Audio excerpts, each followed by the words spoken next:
Hello and welcome, my name is Trismegistus, and today we're going to be reading through and speculating about the latest Factorio Friday Facts.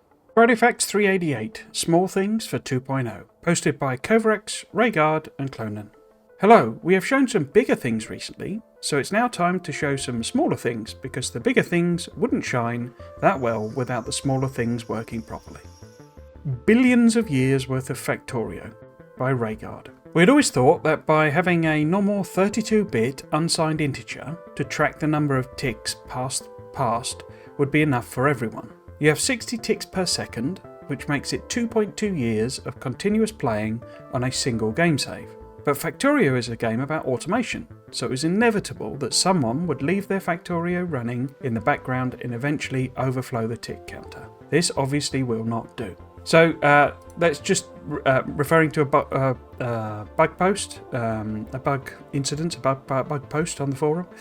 And basically a user managed to overflow the tick counter, which basically what they're doing with the tick counter is essentially tracking the amount of time that's passed since you started the game. The point it's making here about the normal 32-bit unsigned integer, that's a bit sort of techie computer speak if you're not familiar. Basically an integer is a whole number, so it can't have decimal places in it. That would be what's known as a double or a floating point number, and 32-bit is simply referring to it has 32 characters in its length. So you may have heard of a 32-bit system and a 64-bit system, and a 32-bit integer is basically what that means. So that 32 bits is the maximum size of a single number or digit in a 32-bit system, and then 64 is like double that, and that's what everyone uses now, basically, 64-bit kernel.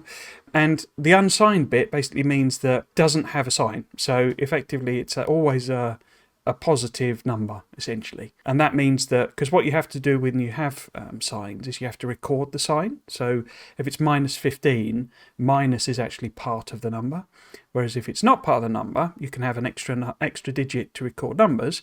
And if you know anything about binary, where it goes up by factors, basically. So I'd love to explain some of this stuff. Let me know if you'd sort of welcome a video on some of the basics of like programming and stuff like that. But basically, as the numbers go up in a binary number, so you know the 0, 1, 0, 1, 0, 1, as that gets a higher number, so a bigger integer, effectively what you're doing each time is it's a factor for 2, so it goes 2 squared, 2 cubed, 2 quartered, 2 fifths, and 2 to the power of 6th to the 7th to the 8th. So as you imagine, you add an extra number, double the amount of numbers available, basically, rather than it doesn't add 1, it adds twice as many. So in other words, when you go from 32-bit to 64-bit, that's a massive increase in the digit size. And this is the point they're basically making, that with a 32-bit unsigned number, there you go. So someone's making the point that they've had 828.5 real-world days of the same save file being played. And essentially it's because they left it running on a server by the sound of things, or left it running on a computer, literally, and left it going for 2.2 years. It's actually, as I say, 828.5 real world days, which is 19,884 hours. So basically it's just gigantically long. They fixed that essentially as a problem. So in 1.1, Boskid had already unified the usage of the tick type to be encapsulated in a class. Again, a class is a type of programming structure, and semi-prepared for a change in the underlying type. This meant that moving to a 64-bit unsigned integer wasn't as painful as you might imagine. And the new theoretical limit on any save file is 9.7 billion years. And that there again is the increase. So you've gone from 32-bit to 64-bit, which sounds like doubling, but actually it's more sort of exponential. And that, you've gone from 2.2 years to 9.7 billion years. So that's the scale of the increase you've got. This change was relatively straightforward on the game engine side, but it presented some issues with the modding API. Factorio uses Lua 5.2, which is a single number type implemented as a double precision floating point number. Double. As the value in a floating point number grows larger, the level of detail that the type is able to contain decreases. The maximum integer value that a double can represent with a full accuracy is 2 to the power of 52, or 2.37 billion years worth of ticks. I'm not going to explain that, it's a bit more in the weeds, but basically you can't have 64 characters, or well, you can't have an accuracy of the same level And as you can see, it's instead of 9.7 billion, it's 2.37 million. Newer versions of Lua contained a dedicated integer type that would allow for full precision, but upgrading Factorio's Lua version is not feasible due to numerous modifications and bug fixes we have made to the language internally. This means that Lua script can only specify exact tip values up to 2 to the 52 and can specify maximum possible tick using math.huge. Math.huge is a sort of separate way of storing numbers essentially. So more than 2.2 million years seems to be enough for us not to be around anymore when the bug reports start appearing. So the point is that if it does have another stack overflow, I guess you could force it, is the point with the mods. They're not going to do it in the base version, but in a mod you could perhaps set the age of a game. Why you'd want to be doing it, I don't know, but you can set the age of a game to 2 to the 52 years, and it would immediately stack overflow. So I suppose that's the point on the mod. But in terms of a normal game, you would start at 0, and it would take you, if you were using mods and they didn't fiddle about with it, 2.37 million years to hit the stack overflow problem. I'm glad that's sorted. Logic requests enabled tweak related to recovering corpse. Bit of a mouthful, that one. So we have this feature that when you respawn after dying, your personal requests are disabled to avoid being resupplied with stuff before finding your corpse. But the annoying problem is, which happened to us many times, is that we just forgot to re-enable the requests after recovering the corpse and have to figure out what is going on and why we aren't being supplied with our stuff. So yeah, if you die and you've reached the point where logic requests are there and you've got logic requests on, there is a little checkbox that says, enable or disable the logic requests. I use it all the time, actually, but I appreciate some players don't. It basically turns off. So if you've got a request for 200, green circuits, you can basically turn that request off, empty your inventory and just fill it up with, wood or something because you want to get rid of it, and then turn it back on and it will, sort itself out, basically. So there's all sorts of use cases for that tick box. So not getting rid of the tick box, what they're doing is that when you go to your corpse, so when you die, you respawn back at the where the ship originally was, and that could be that's not going to be where your corpse is, and it's most likely that that's in your main base. And so what would happen if that was that tick box stayed on is that you would then have a request suddenly for absolutely everything in your inventory. Which, great, because that's what you need and you want. But if you then go back to your corpse and the bots have filled you up, you're full of stuff. So you can't necessarily grab everything off of your corpse. And you'd have to fart about with putting, stuff in boxes and, messing about, basically. So what they'd done instead, or what they did, was they made it so that was disabled. So when you respawn, that tick box was unchecked. But then, of course, you have the problem that once you've gone and picked your corpse up, got your stuff, you start playing the game, and suddenly you run out of, roboports or something, and it's because that tick box is unchecked and you've not checked it back again. So, since everything annoying needs to be automated, we of course had to fix it. So now when you recover your corpse, the settings you had before dying are reinstated unless you changed it in the meantime. So if you've manually done some fiddling about for some reason, then it won't change. It won't turn it back on.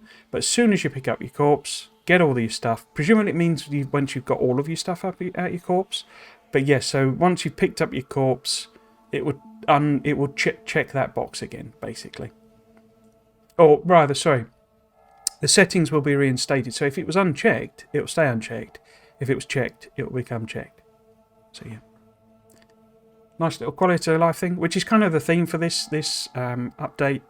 Is a lot of small stuff. It's probably not going to be too much more speculation in this, but I'll try and just waffle on because people seem to like me wobbling about, wobbling on about the Friday Facts. Smart number format. Oftentimes you want to set some constant number like I want 7.5 stacks here, and doing the calculation manually is of course unacceptable. So we made it that you can type mathematical expressions directly into the text fields. It just gives a rolling example in this video. Basically they're putting in all sorts of different maths equations and hitting return on it and it'll work it out and set that value. So here we've got 1 million divided by 2 plus 5, so divided by 7, gives us 142 something. We'll see what the real number is, 857. Then they put 15k, k being short for 1,000, so 15,000 is then set. The next one, is 5k. So it stops you having to type out all the numbers. You can just put 5k, 1 million, that sort of thing. And then you can do some maths. So you've got 10 times 50 there for 500. That might be working out the stack example they give you. If a stack is 50 and you want 10 stacks, you can do the maths. Then you can do very simple maths like, what's 1,000 plus 5,000, done there. And then we've got 5 to the power of 3, so 5 cubed basically, and that's 125. So it sets that, and then back to the rolling number, and I've changed that to 2 plus 5. So yeah, it's just a really nice little quality of life feature. It's actually something that's already in Satisfactory. You can put the maths into the fields, and it'll just do the maths for you. You work out what you're trying to work out, which is really useful for doing rates and stuff like that. So you've got 2.4 needed per second, and you're producing 16.7 per second or whatever, and you can just do the maths, and so that'll partly help with that. I hope it applies to all fields. I hope you just any field that you want, that you can put a bit of maths in and it'll work it. It doesn't quite say that, but they basically explain that it was basically a one-line change, since we already have the code to pass math expressions to define the infinite technology cost. We just needed to define some constants, k for 1,000, m for 1,000,000, and so on, and pass the text when confirmed by the player. This means you can do different kinds of things like 10k, 10 times 50k, 10 plus 50, 10 to the power of 6, etc. So yeah, another lovely little quality of life feature. Max range indicator. It is the classic underground belt building micro that you need to go past the max distance to verify to yourself that you are placing the underground at the optimal place. Counting to 4 is easy, but with higher tier belts bringing in more complicated numbers, 6 and 8, it is hard to train the visual intuition about how far they reach. The solution is simple and so nice, we wonder how we ever lived without it. When the underground connection is at max distance, we tint it to this reassuring green, letting you know immediately that you have reached perfection. So to be totally honest, I couldn't tell what the difference was here initially. We've got a before picture, which is before, have to go past the end and take a step back. After, colour of the underground connection changes to indicate max distance. The reason it's confused me, I love the little gun on the floor, by the way. I don't know why that's there. To me, I couldn't really see what the difference was, basically, because if you notice when they are laying these down, they actually kind of sometimes go past that optimum distance point, particularly with the pipe. But the difference is actually shown really well here, and this is really clear what's going on, which is the underground connection turns green when it is at max range. It's the actual like that ghost, or whatever a good term would be, that underground belt goes green. So the default colour for it when you're building it is yellow, which is what's going on the left here. And it's saying that normally when you're building these things, you go one pass to make sure that you've reached the maximum. And I do this all the time. I know some people, they'll just put either side of the belt sort of thing, but particularly with pipes and stuff, you sort of have to go one past where it is just to make sure that you've got the max distance, and that's fine. But their point was that by simply changing the colour when it hits the max distance, so you notice here it's yellow goes green, and then it hits yellow goes green, and then it's here. It's yellow, goes green, and then you can instantly see what the maximum belt length underground pipe length is, and so that's just a nice little tweak again that just helps you see, right, oh, that's the maximum, and you can just drag it until you hit the maximum, click, rather than go past, come back, yeah. And the point is very well made about when you get to the red and blue belts. They're often trial and guesswork. You can usually sort of tell how far 4 is for a yellow belt. For red and green, it gets a bit difficult because it's just that bit too long. So yeah, another lovely little quality of life change. Chart tag improvements. StrangePan spent some time improving the features of the custom chart tags. We now have the ability to quickly drag them around, copy them by using the pipette key binding, and put them down even when zoomed in, so you can get that perfect alignment. And then we got the little video here, which shows them putting down multiple copies of the green science beaker and sort of moving it around and just tweaking it and all that sort of thing. This is a feature that, I'll be totally honest, I was always really puzzled why it wasn't in the default game from the beginning, because at the moment, if you want to do the tag, move the tags around, you have to delete the old tag and put a new one on. And you can't copy tags. It's very sort of odd. I mean, it's fine, I'm not tying over a ditch over it.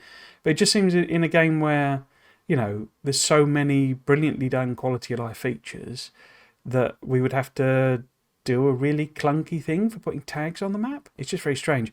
What is nice to see in particular is when this loops back again. Oh, and obviously you can zoom right in. So if you want it exactly in a particular place, at the moment you can only do it when it's sort of not zoomed out. But when we do, here we go. So there's an actual tag, an actual button to move the thing over. It looks like you can just do it. This is the pipette tool being used to just copy it. But it looks like you can just grab it anyway and move it without using that button as well. Save sorting. Quite an obvious call as well. We now show the last time modified in the load save game dialog and have the button to switch sorting between alphabetical and most recent. And it just shows this here. Got a little button here with a little timer on it to show the most recent. Again, another one that I was always a bit lost as to why it wasn't in there. Very, very obvious thing that like most games do. In fact, most games, and I think it does actually show you the... Oh no, it doesn't. It's always alphabetical, isn't it? But your most recent save, and particularly I don't know, about other people where, you might have one set of mods being one game. You might have a multiplayer game that's another set of mods. You might be doing something, in vanilla, just doing normal vanilla playthrough, and you've got the series that you stream in, and so you might have multiple series on the go, and you have to currently sort of sort through, go through and find them. Whereas obviously, if you were, well, like I am, I'll stream on Saturday sort of thing, and then stream on Sunday, and you just want to open the last save. I mean, you obviously got the continue button, but you might have done some fiddling about in another save set. Also, there is also, I mean, there's no real. I don't think there's anything in this hilarious or terrible misspelling here. Vuckland anus or something. So a bit of a typo there. But I don't think these are, anything particularly interesting. I think most of them have probably been used for getting screen captures for the actual Friday Facts. But clearly there is something here that is either in an upcoming Friday Facts, something they don't want to show us, but we know already, and I've not seen anything yet for it, but we know already that people can decode these using AI. Well, obviously, I'm sure they'll give it a go and see what this is. But yeah, we got like number GIF and pump the lube, train GUI 2, it's working, doctor not working. So whoever's naming these is obviously something is particular. But Factorio Diagnola, chart spam, decider tooltip, and playthrough 314. So I think they've probably been used for doing screen captures. But what I would, this has been mentioned before, so it's not a surprise. But this here, Elevated Rails 1.2.0, that's what they were talking about expansion stuff will effectively be mods to the main game. And Elevated Rails is clearly, the expansion that adds on, or, the part of the Space Age expansion that adds Elevated Rails. But presumably there's going to be other things, and this is just literally one that has just the rails on it. And instead we'll also get, there might just be one called Space Age, and Quality is going to be one, I think. So yeah, it's interesting to see that is, exactly how we thought it was going to work. Manual lump colours. It is nice to set the mood in your factory, or to use a custom colour without having to go through the boilerplate of setting up a combinator to set the colour. We've then got the picture here just showing that specifically, so they are using the RGB settings to set the lamp colour. At the moment, the only way you can set a lamp colour is to tie it to something that's coming out of the circuit network. Now, that can be something that's going in logistics and things like that. You can get combinators to set things, and you have specific signal like types. So, a red signal, green signal, yellow signal, blue signal, these sorts of things that will automatically set a colour that is associated with that. But the big point here, I would say, is that it's a limited palette. You can only set them relating to that, that what's available on the circuit network. So you can't really get a subtlety of colour. You can't really get, 5 different shades of purple. You can only get, is it 2, I think, purple type shades they've got in there. Whereas now you get the full RGB, adjustable color set. Naturally, it also allows many colors not possible with the current circuit network, so we'll see what people do with that. And yeah, I can imagine, people basically creating pictures of for colored lamps, particularly because if you think about it, I mean, it's sort of macro, really, but if you think about it, a pixel is just a colored lamp. So if you can get something that's, tells you the RGB value for every single pixel, you could create pixel art using lamps in Factorio. And now that you don't have to set use a combinator to set them, you can literally get every, possible color combination. So you can draw proper pictures using lamps if you've got the time and energy to go through it all. Color of the robots on the map. It can happen from time to time that some of your poor personal construction robots get left behind and forgotten.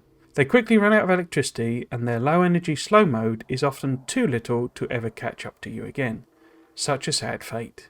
This is why we added more colours to the robot map visualization.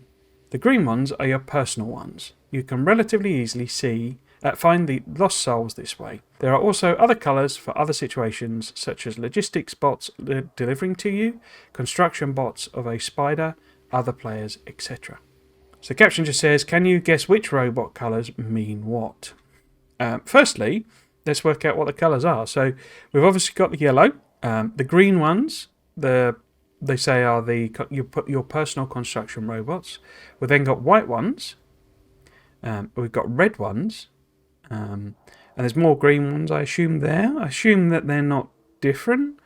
They look to be filled in, which I don't know if that's just because they're all together. My guess would be, white and yellow is... One is construction robots, one is logistics robots, but which is which, I don't know. Red is interesting. I'm wondering, given the hint, that might be... Because, the character is here, Clonan, and these bots seem to be... This is probably, I would guess, a chest...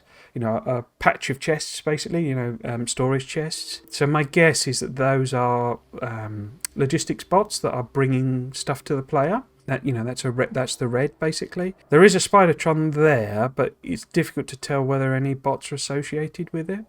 Smarter deconstruction planner and force building.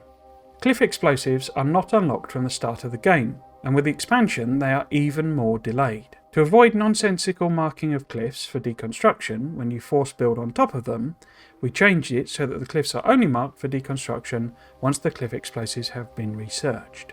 So I guess first, just to note before we look at the actual diagram, confirmation that Volcanus, I think, it wasn't clear from last time, but the implication was certainly that you wouldn't unlock cliff explosives until later, or has been in other posts. It might not have been the Volcanus one last week, but the implication was that you don't get cliff explosives quite as soon as you currently do. This is confirming that you don't. Basically, that it's going to be quite a lot later before we cliff explosives. Mixed feelings about that. As I say, I really like the look of Volcanus with the cliffs. It's not going to encourage me, if I'm honest, to put cliffs on if we can't get cliff explosives. I find them sufficiently annoying at the moment that if you delay cliff explosives, that's just going to make them more annoying for longer. So yeah, not really sure about that, I must admit. But looking at the picture, it's the cliffs are ignored for deconstruction when you don't have cliff explosives unlocked, and they're just dragging out a deconstruction planner, and it's marking the trees for deconstruction. But what it's showing is that it's not marking the cliffs because the player hasn't unlocked cliff explosives yet, which is fine. It sort of makes sense, and I don't really see this as being a lot different, to be honest. The only thing it does is, if you've clear cut a big area and you haven't got cliff explosives, then it's kind of using up, a slot in the... Because of the way it iterates through all of the build orders for the bots, you're sort of taking up a load of build orders that it can never fulfill. So, the iteration process would be slower. That's the only real benefit I could see to it. But this, to me, is like a very minor improvement. But... this also applies to the super force building, whereby it won't try to place landfill unless you have it unlocked. So again, won't let you sort of ghost landfill if you've not got landfill unlocked. But landfill, unless we're going to get a revelation that's super, a lot later as well. Landfill is like really early tech, so I don't think that's a huge change. As always, let us know what you think at the usual places. So yeah, a bit of a shorter one this time, focusing on a lot of small features. All really nice improvements, apart from maybe the cliff explosive one. I don't think that changes the price of fish really, but yeah, I mean, nice little improvements that are just going to help. I like to see these sorts of things. It's nice to get confirmation that they're going to make some of the pain points slightly less painful. But in terms of this as an update, I don't think I have any speculation whatsoever. Yeah, it's like, what can you say really? It's just nice improvements that are going on. I guess I could just repeat the thing. If you wanted things like this where it's talking about what are sort of techie bits, unless you've done programming, they sort of can fly over your head. So I'd love, I'd be, well, not about love, but I'd be happy to do some videos just explaining some of this very basic stuff. I mean, it's something I'd love to do generally. I'd love to do like tutorials, like mini tutorials really for Factorio, just explaining some basic concepts. But things like 60 ticks per second, what does that mean? And it's a circuit network thing really, that because a second's not very long, but what they've done is divided it up into 60 sub-seconds effectively, and that's the speed of the game basically. So it's every tick is when it updates the game, so it just goes through 60 times every second and updates the game. And so when you see the UPS or FPS, that's ticks basically. So every tick is a frame per second basically. So that's the type of thing I'd be more than happy to do some videos on if you wanted to see them. So I guess I can just use it as a call for that really. It'd also be nice to get because these posts are proving relatively popular for my stuff, so it'd be interesting to see what people might like as a video. I think I might do over Christmas if I get the time and I just sit down and think about it. My sort of what I'd love to see in the expansion. I think that might be quite an interesting topic to speculate about.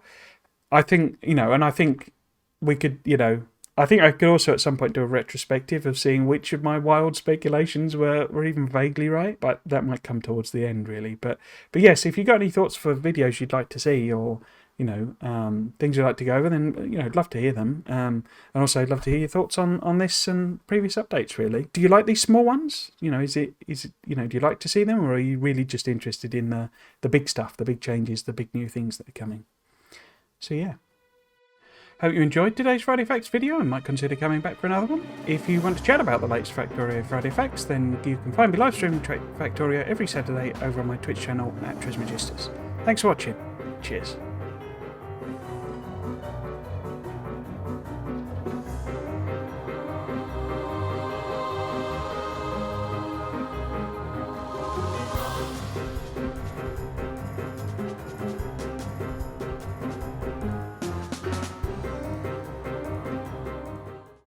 Manual lump colours.